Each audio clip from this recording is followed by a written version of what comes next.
Hello everyone, welcome back to Boma Fresh. വിശാലവും വിഭവസമൃദ്ധവുമായ ഓണസദ്യയെ വ്യത്യസ്തമാക്കുന്നത് സ്ഥലകാല മാറ്റങ്ങളാണ്.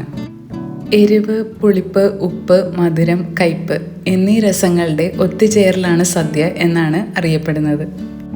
ഇന്ന് നമ്മൾ തയ്യാറാക്കാൻ പോകുന്നത് സദ്യയിലെ ഒരു പ്രധാന വിഭവവും എന്നാൽ വളരെ ഈസിയായിട്ട് റെഡിയാക്കാൻ പറ്റുന്നതുമായ ബീട്രൂട്ട് പച്ചടിയാണ്. അപ്പോൾ ഇതെങ്ങനെ തയ്യാറാക്കാമെന്ന് നോക്കാം.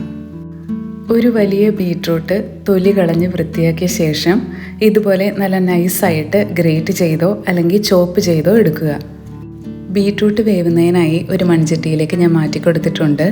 ഇതിലേക്ക് വേവാൻ ആവശ്യമായിട്ടുള്ള വെള്ളവും കൂടെ ചേർത്ത് കൊടുക്കുക. അധികം വെള്ളം ഇതിലേക്ക് ചേർക്കരുത്. ഒരു തിള വന്നു കഴിയുമ്പോൾ തന്നെ ഇതിൽ നിന്നും വെള്ളം വരുന്നതാണ്. അതുകൊണ്ട് ഒരു 1/3 കപ്പ് മാത്രമാണ് ഞാൻ ചേർത്ത് കൊടുക്കുന്നത്. കൂടെ തന്നെ ഇതിനാവശ്യമായിട്ടുള്ള ഉപ്പും കൂടെ ചേർത്ത് കൊടുക്കുക. പിന്നീട് കുറഞ്ഞ തീയിൽ ഇത് അടച്ചു വെച്ച് വേവിച്ചെടുക്കുക. 2 മിനിറ്റിന് ശേഷം മൂടി തുറന്ന് നന്നായി ഇളക്കി കൊടുക്കുക. ഇതിന് തുറന്ന് വെച്ച് തന്നെ വേവിച്ചെടുക്കണം. ഈ സമയം കൊണ്ട് നമുക്ക് ഇതിലേക്കുള്ള നാളികേരത്തിൻ്റെ അരപ്പൊന്ന് റെഡിയാക്കി എടുക്കാം. അതിനായിട്ട് മിക്സിയുടെ ചെറിയ ജാറിലേക്ക് 1/2 കപ്പ് തേങ്ങ ചിരകിയത് ചേർത്ത് കൊടുക്കുക. കൂടുതൽ തേങ്ങ ഇതിൽ ഉപയോഗിക്കേണ്ട കേട്ടോ, കാരണം കറിയുടെ കളറ് വല്ലാതെ ലൈറ്റായി പോകും. ഇനി ഇതിലേക്ക് 2 പച്ചമുളകും 1/4 ടീസ്പൂൺ ജീരകവും 1/4 ടീസ്പൂൺ കടുകും കുറച്ച് വെള്ളവും ഒരു ചെറിയൊരു കഷ്ണം ഇഞ്ചിയും കൂടെ ചേർത്ത് അരച്ചെടുക്കുക. ഇതിലേക്കുള്ള കടുക് ലാസ്റ്റ് ചതച്ചായാലും ചേർക്കാവുന്നതാണ്. ഇപ്പോൾ ബീട്രൂട്ടിൻ്റെ വെള്ളമെല്ലാം നല്ലപോലെ വറ്റി നന്നായി വെന്ത് വന്നിട്ടുണ്ട്. ഇനി ഇതിലേക്ക് തേങ്ങയുടെ അരപ്പ് ചേർത്ത് നന്നായി മിക്സ് ചെയ്തെടുക്കുക.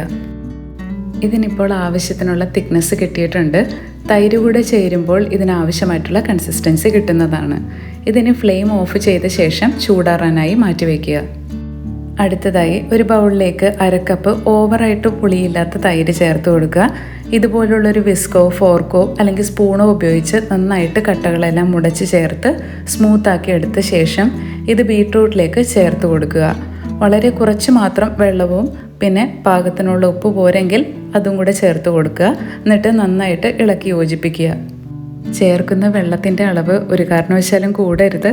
വിളമ്പിയാൽ അവിടെ തന്നെ കിടക്കുന്ന രീതിക്കുള്ളതും ഒഴുകി പോകാത്തതുമായിട്ടുള്ള ബീട്രൂട്ട് പച്ചടിയാണ് നമ്മളിവിടെ തയ്യാറാക്കുന്നത്. ഇനി ഇതിലേക്കുള്ള വറവിട്ട് കൊടുക്കാം. അതിനായി 2 ടേബിൾ സ്പൂൺ വെളിച്ചെണ്ണ ചൂടായി വരുമ്പോൾ 1 ടീസ്പൂൺ കടുകിട്ട് കൊടുക്കുക. കൂടെ തന്നെ 2 തണ്ട് കറിവേപ്പിലയും 2 വറ്റൽമുളകും കൂടെ ചേർത്ത് കറിയിലേക്ക് ഒഴിച്ചു കൊടുക്കുക. അങ്ങനെ നല്ല ഈസിയും ടേസ്റ്റിയുമായിട്ടുള്ള സദ്യ സ്പെഷ്യൽ ബീട്രൂട്ട് പച്ചടി റെഡിയാണ്. സദ്യയെ കളർഫുൾ ആക്കാനായി ഇപ്രാവശ്യത്തെ ഓണത്തിന് എല്ലാവരും ഇതൊന്ന് ട്രൈ ചെയ്ത് നോക്കുക.